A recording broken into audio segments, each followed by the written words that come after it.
what a splendid occasion this is, and I am extremely grateful to Jonathan and his team in organising this remarkable event.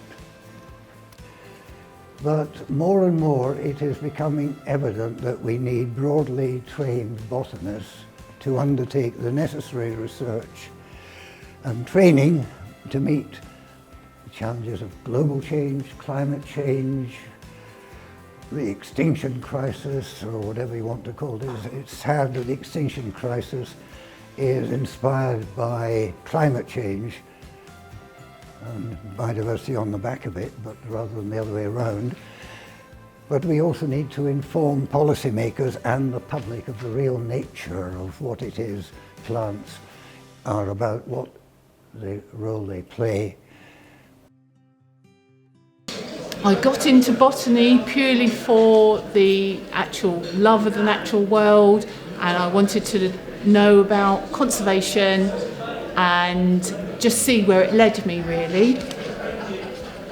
I suppose even back in the 80s it's pretty obvious lots of plants were getting eradicated from the wider environment, and I thought I'd go and study them before they all were lost, which is more or less what I did. So I've been studying them ever since, really. There's some genetic component.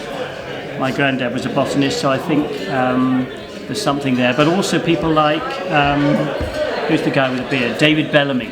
So we had videos of David Bellamy when I was at school, jumping in and out of bogs and going plonk, plonk, plonk with a sedge stem. And I think he's one of the people that really got me started. And I think we need champions, botanical champions like David Bellamy, and we're lacking them. We're lacking them. What got me into botany? Coming to Reading for the first time. I wanted to do botany and zoology. I wanted to do zoology really, but I couldn't really hack the animal experimentation part. So I got into botany, and then the people in the botany department got me into botany. Well, I think it was probably my sixth form biology teachers. I was fortunate enough to go to a school where they still split biology, and I was taught by a zoologist and a botanist. Well, at the bottom of our road where we lived in South Wales was fields and woods. Me and my sister, even when we were like sort of 5 and 6, we used to go down there, look at the flowers, pick the flowers, press the flowers under my mum's carpets that she never knew were there, but we did. What got me into botany? Well, I was born in Belize, and in the countryside, always surrounded by trees, and I love trees. My first memory as a child is of being put out in my pram underneath a tree and looking up to the canopy. Who or what got you into botany? I think it was hereditary. My brother and I are both botanists. Our grandfather was a herbalist. I think there was a strong family interest in natural history generally. My grandfather was a keen natural historian, and he was very instrumental in teaching me the names of plants when we used to go on walks in South Wales, and my father was similarly interested. What got me into botany? Family. I'm third generation horticulturist. Grew up in a house full of books and plants, and it was just part of natural history upbringing. So I went to Kew to study horticulture, and it was a natural step to understand more about the plants I've been growing at Kew and understand their evolutionary position and how to actually identify them. What got me into botany was a school farm, and I realised I wasn't so interested in plants by themselves, but plants and people.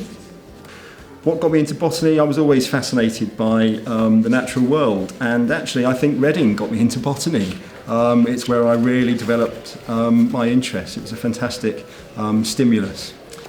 What got you into botany? Dr. Keith Lucas. He was inspirational when I was doing my first year. Yeah, we had to do some botany, and he just made it sound really interesting, so thank you very much. I got into botany because I was good at it at school, I suppose. I liked plants, they were easier than animals. I got into botany because I was interested in paleobotany, which is a class of geology. I got into botany living in the countryside and just my parents having a garden centre, a plant nursery. I got into botany. I had 2 plants as a child, both avocados. One was called Avo and the other one was called Cardo, and that's how I became interested in plants. Come from family gardeners, always been interested in gardening. And I thought once upon a time that I wanted to do plant genetics and plant breeding before I realised how difficult genetics was. But I've always stayed close to the planty kind of stuff. I got into botany because of my grandmother, who was one of these amazing plant people that could stick break bits off and stick them in the ground and then they would grow. And then I kind of got into carnivorous plants, which kind of made me think about the science behind plants. My father is an agronomist and he works for the European Union. He's one of the people who wrote the Common Agricultural Policy.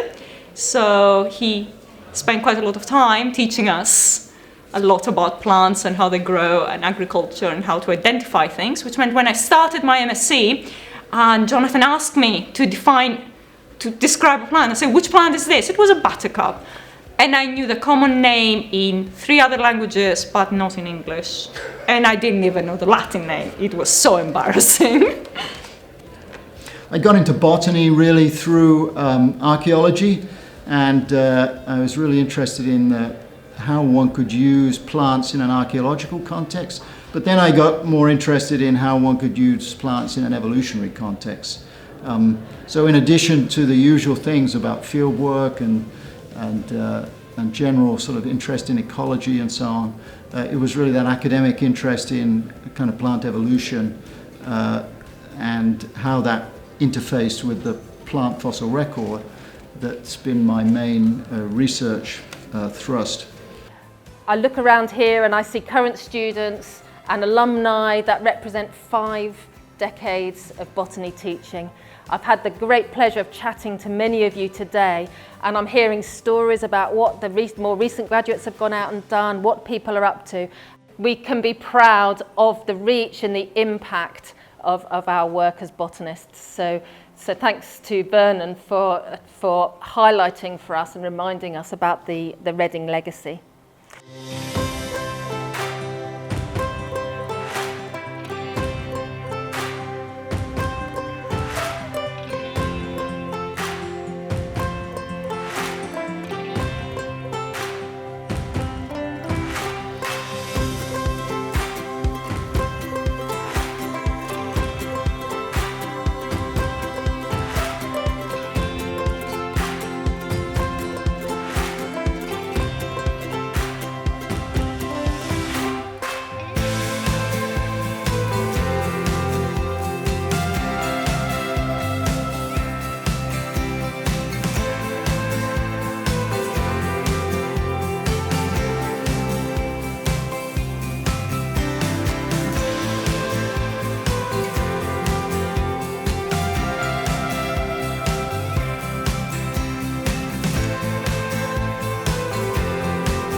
My one abiding memory, there's so many. I suppose the success of getting my degree, because I was a mature student and had to put myself through adult education before I could even get to university.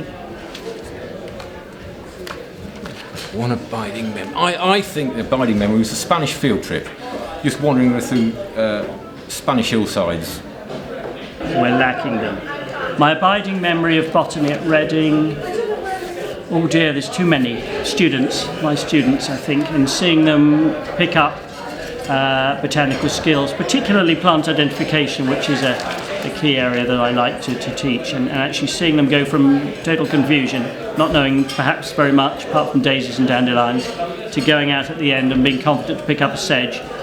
Maybe they don't know what it is, but they know how they can find out what it is, and they can use those skills in conservation or in education, wherever they might be working. And if they're not working as a botanist, those skills still provide, I think, a better grounding in our environment. There's a lot more. I went to the Canary Isles with Professor Heywood and Professor Moore, and it was my birthday, and they took me out for dinner on my own. It was fun. And then we danced, Professor Moore and I danced the salsa all evening. It was great. We went up Tady, and I was the only one of all the students who took a ride on a mule up to the top of Tady and back again. So that plus many, many, many other stories. It's the crazy people who were students with me, and several of them are here today, and it's great to meet up again after 40 years. Thank you. My one abiding memory of Reading is probably the botany field trip to Spain, and sitting, it was my 21st birthday, sitting on a mountainside in Spain with all my friends around me, and it was really great. And we all had some strawberries sitting there in the sunshine, and surrounded by lots of lovely plants. I think the abiding memory was just the camaraderie and the colleagues. Fantastic colleagues, really friendly staff. The academics were really supportive, they were really friendly, and it was just the whole sort of family atmosphere. It was really good. And botany and plant sciences at Reading in its day was phenomenal. I think my memories include perhaps Professor Tom Harris, who was definitely quite a character, at first year camps at Cadair Idris, marching out in his plimsolls, putting his feet into a stream in the first 5 minutes and saying, "Now I've got wet feet, then I needn't worry about getting wet." One abiding memory of botany at Reading was how lovely all the people were, and it was like home from home. Thank you. I did discover one thing, that actually when you do a course like this and you think you've learnt so much and you know so much about plants, and then you go away and you step into a wild forest and you realise you know nothing at all. But at least you have the foundation and the tools to find out all you need to know. Sets you up very well. And that's what Botany at Reading did for me. So, to all the people who taught me, a very big thank you. Well, to be honest, it was a great place to be at the time. Vernon Hayward was in charge, and he ran an absolutely wonderful department. There was such a mixture of excellent people here. It was great. So, thank you, everyone. I think there was it was a very good time to be here at Reading. There were a very good range of both lecturers and also students, and many of the students have remained lifelong friends with me. People who've managed to remain botanists, but people who've done other things as well. What is your one abiding memory of botany at Reading? I'm immediately suppressing several traumatic memories, actually all very good. Field courses, botany field trips with Stephen, out looking at British natives and then eventually out to Spain. Doing my first DNA extraction as a PhD student. Doing pollen analysis with Michael Keith Lucas. It was tremendously thrilling to get an idea of the evolution of the Thames Basin flora. And then the usual misty recollections of evenings in strange Spanish clubs. Less said about that, the better. The most special bit of it all was actually Michael Dick, Professor of Mycology, who helped change my life, actually. He's incredibly knowledgeable, erudite, sometimes stern, and often charming man who taught me discipline, which I still lack quite often, and taught me how to look at other parts of the natural world which I've never really thought about before, mycology. So my doctorate is actually in the evolution and systematics of Peronospora, mycetes. My inspirations were Terry Hedison, who I work with, who I have a huge amount of respect for, even though he was a bryologist. And Stephen Jury, who was my supervisor, and Alistair Cullum, who's still a permanent member of staff at Reading, and people like Michael Keith-Lucas, who knew a great deal about pollen. And they were my inspirations while I was at Reading, and I will be forever in their debt. My one abiding memory of botany at Reading was a glorious summer spent at the Agricultural Development and Advisory Service, collecting and processing wheats all over rural England. My abiding memory of botany at Reading, two things: the Spanish field trip and David Moore's plant geography lectures, which were absolutely fantastic. And my abiding memory, or memories, of botany at Reading have to be two field trips. One to Brittany in France and the other to Tenerife, and they were both memorable and very character building. Thank you very much. And my abiding memory of botany, as my compatriot Brian just said, definitely the two field courses. They were very character building. And I think something that's really come home to me today here is that although I haven't followed a career in botany, how really influential several of the members of staff, particularly as an undergraduate, I think they made a very big impact on me. I think abiding memory is the fact that the lecturers were so helpful in what I was doing, and they helped me to pursue my paleobotany and palynology, which is also part of paleobotany, which I thoroughly enjoyed. And my memory is of doing surveys in the Lake District with one of our colleagues, Cyril Jeffries, who was wearing a very dodgy wetsuit, going out and doing a survey in the middle of a lake. Anyway, that's it.